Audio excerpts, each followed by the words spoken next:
I wasn't included this year, nor the one before, and not for the past 10. An email landed in my inbox on a Tuesday with a bright subject line, attempting to sound warm. Whitmore Family Retreat 2025. RSVP by Friday. I knew it wasn't intended for me even before opening it, but I clicked anyway. Everyone was there. Camille, of course, with her husband and both kids, Aunt Janine from Savannah, Uncle Roger still sporting that silly fishing hat in every picture, and even Cousin Lily, who once swiped my prom dress and denied it with a straight face. But not me. Not even a misspelled version. No Carla, no Clara, just an empty spot where I should have been.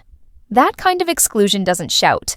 It hums quietly, like a refrigerator running in the background, until one day the silence hits you hard. I sat in my office in Santa Monica, surrounded by glass walls, deadlines, and degrees. A corner view I had fought hard to obtain. But the room felt cold in a way that the California sun couldn't warm. I glanced at the email again, at my name missing as if it had never existed.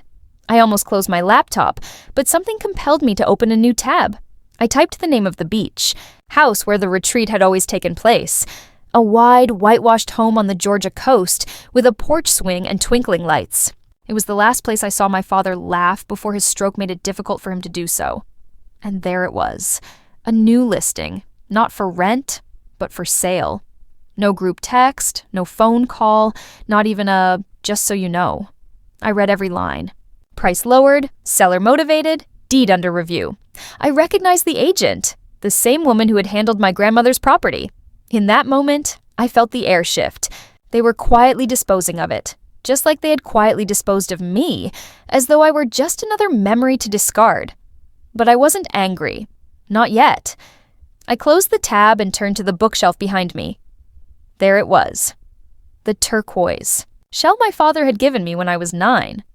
"You think in tides, Clara," he said. "Don't ever let them make you small." That's when the idea took root. They had erased my name from every invitation, but I still knew how to sign. 1. The thing about being erased is that no one ever tells you it's happening. It starts slowly. One missed call, one family photo posted without you, one empty seat at a dinner table where no one asks where you are. At first, I tried to stay involved. I sent Christmas gifts, joined the group thread while it still had my name, and flew back for Thanksgiving, even when the flight cost more than my rent. I offered to help with my mom's mortgage when Camille's boys needed new braces. I did what youngest daughters are supposed to do: show up, stay quiet, be useful. But usefulness has its limits. Camille always had the spotlight. She was warm, photogenic, loud in a way people called charming. She hosted baby showers with signature cocktails, designed matching t-shirts for reunions, and once called me from a Michael's craft store just to ask if I preferred teal or coral for the beach house table settings. I said I didn't think I would come that year. She replied, "That's okay, Clara, we'll save you a plate." But no one did.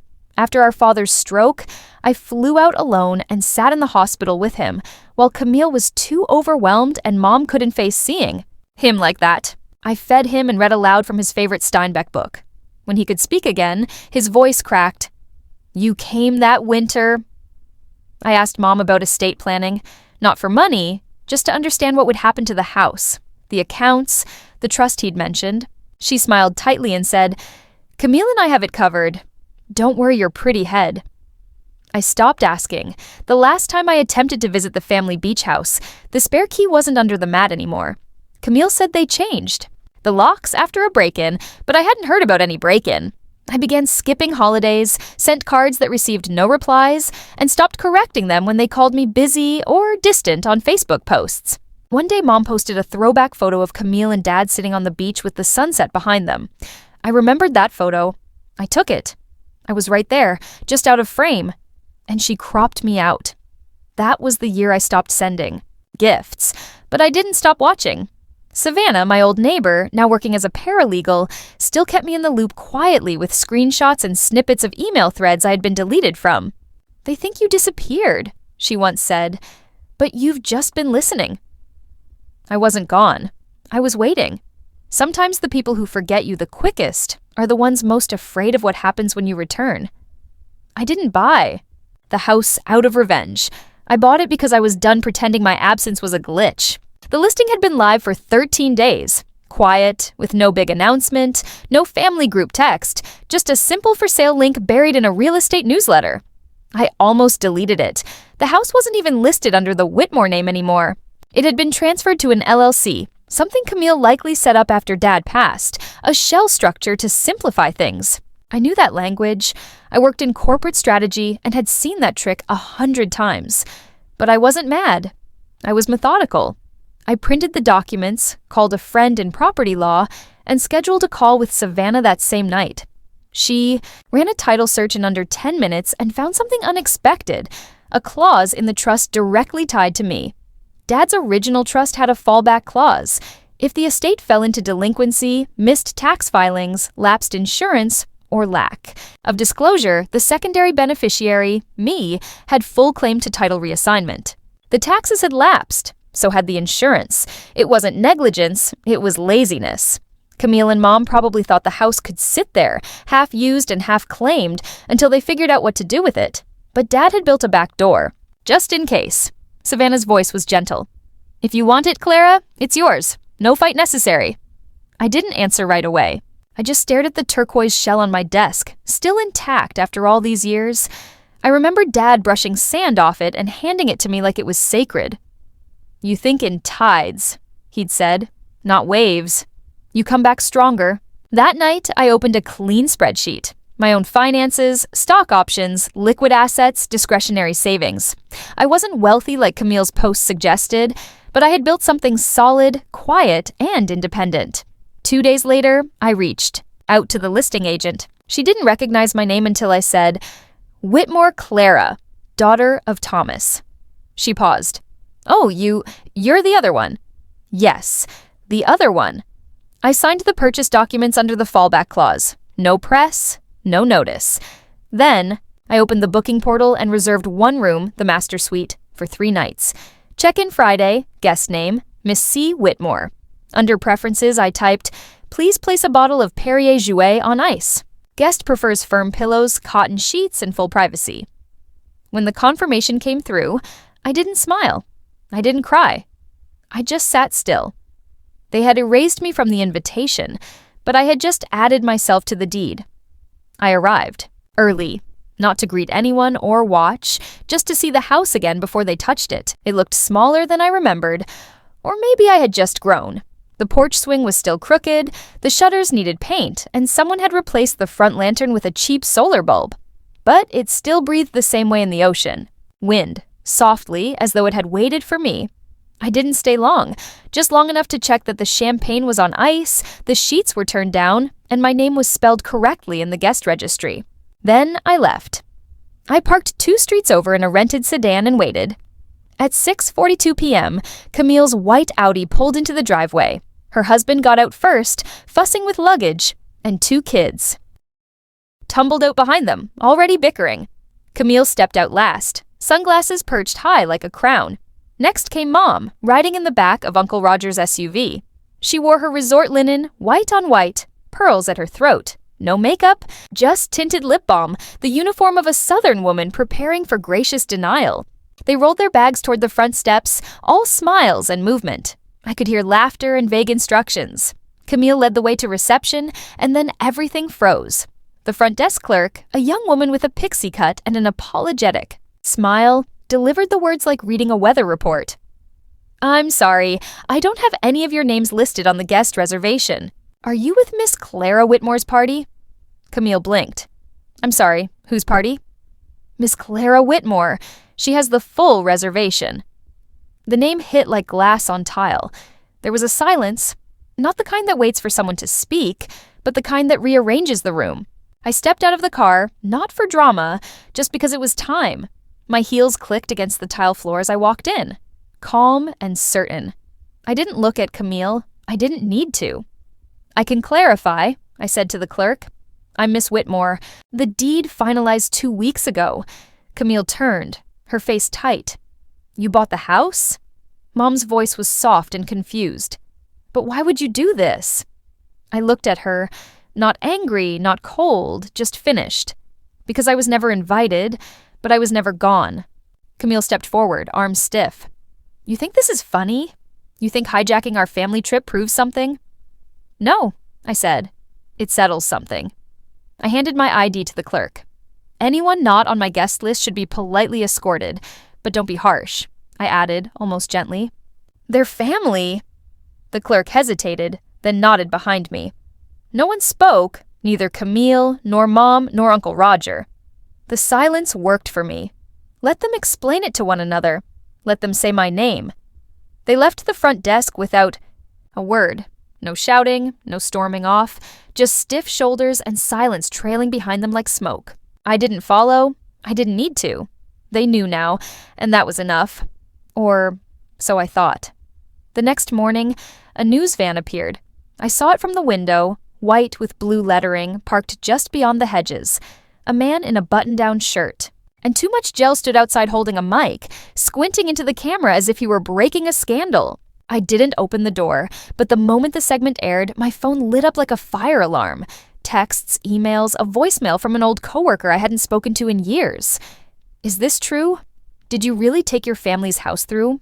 A legal loophole while your dad was sick? The headline read, "Daughter uses trust clause to oust family from generational property."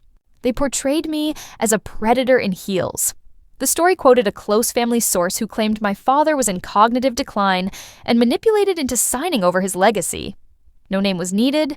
Camille had always known how to weaponize other people's sympathy. I sat with it. Didn't cry, didn't type a statement. Instead, I called Savannah. Time? I asked. She didn't need more context. I'll send the file in 15. What she sent was meticulous. Organized, dated screenshots of texts between Camille and Mom, messages that read, "Don't worry, Clara's not coming again. She makes everything about herself. She's too busy proving something to care about family. Don't feel bad excluding her. She's used to it." There were audio files too. One from a speakerphone call caught mid-lunch. Camille's voice was sharp and clear. Clara was always too fragile to survive in this family. Let her rot in her condo. We're better off. But the most important file was the video shot 2 summers ago. My father sat on the back porch, wrapped in a blanket, holding a chipped mug. I was beside him, just out of frame. His voice was soft but steady. "I want Clara to have this place. Camille makes things loud, but Clara makes things last." I hadn't watched it since that day we recorded it. I saved it for moments like this. The next morning, I uploaded everything to a secure drive and sent the link to one reporter. I trusted, someone who had written a piece years ago on elder care abuse and inheritance conflict. No captions, no commentary, just a message. This is the full story. Decide what matters. It didn't go viral. It didn't need to. By afternoon, the original headline was pulled, and the station issued a quiet correction. My inbox slowed, as did the messages. That night, Savannah texted me 2 words. "They're quiet," followed by a third. "You ready?" I looked out the window at the ocean, black and endless under the moonlight. Yes. The courthouse smelled of dust and disinfectant. I arrived early. No entourage, no lawyer in an expensive suit. Just me in a navy dress my grandmother once called steel-willed blue, and a folder tucked tight under my arm.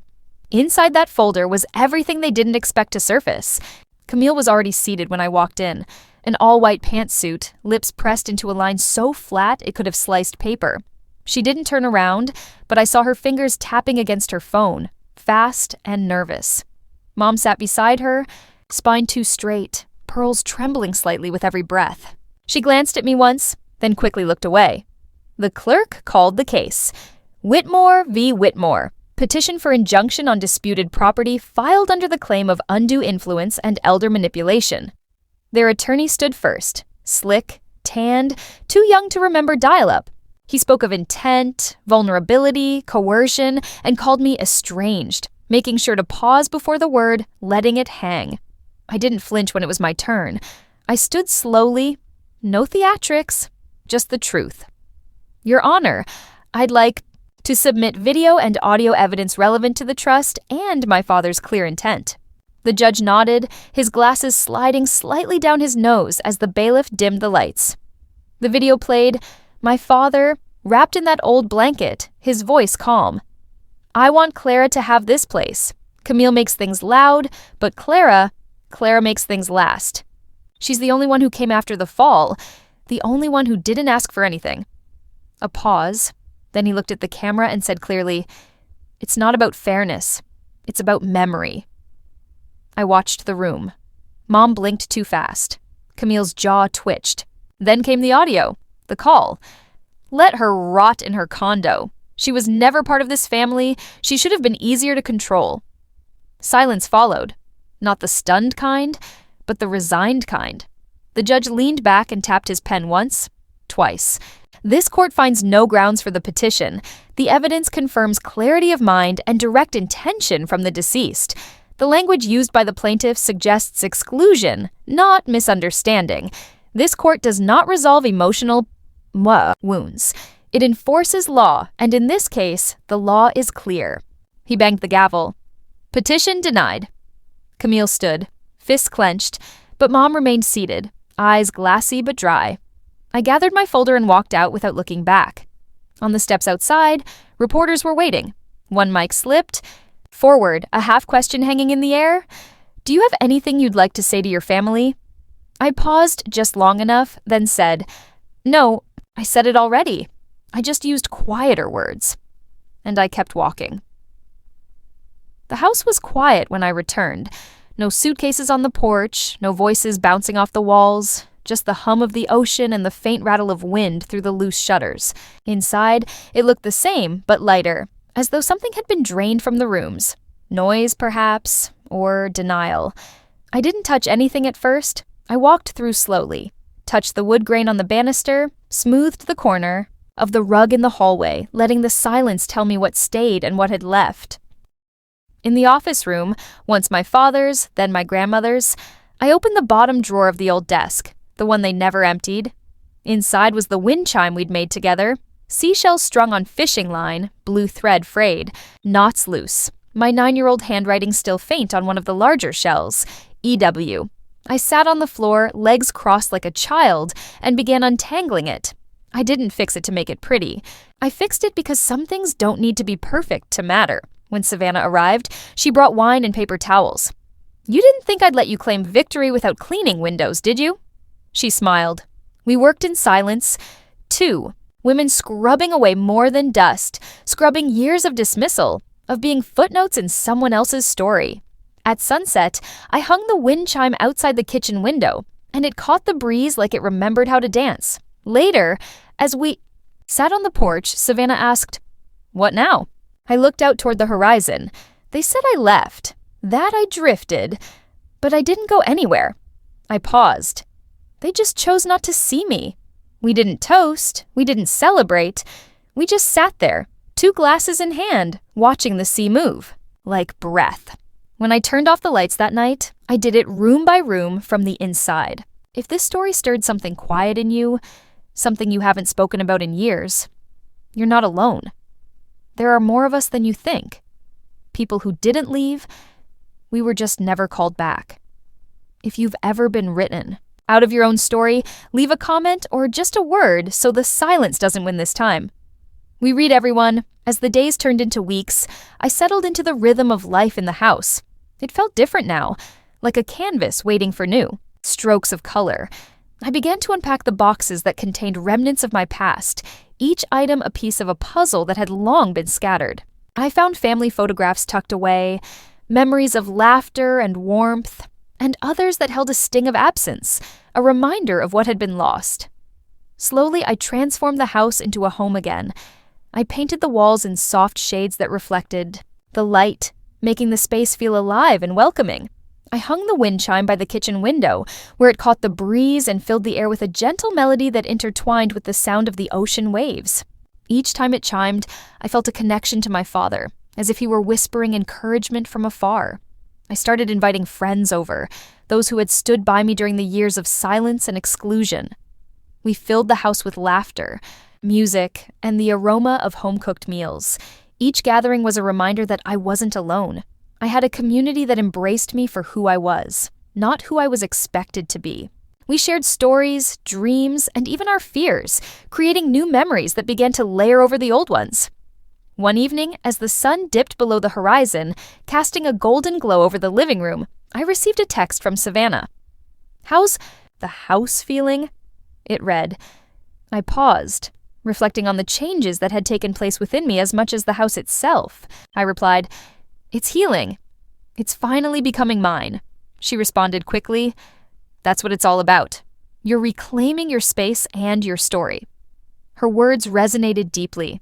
I thought of the journey that had led me here, the pain of exclusion, the determination to be seen, and the strength to stand up when it mattered most. As the weeks turned into months, I found myself exploring the town more, reconnecting with old friends and familiar places.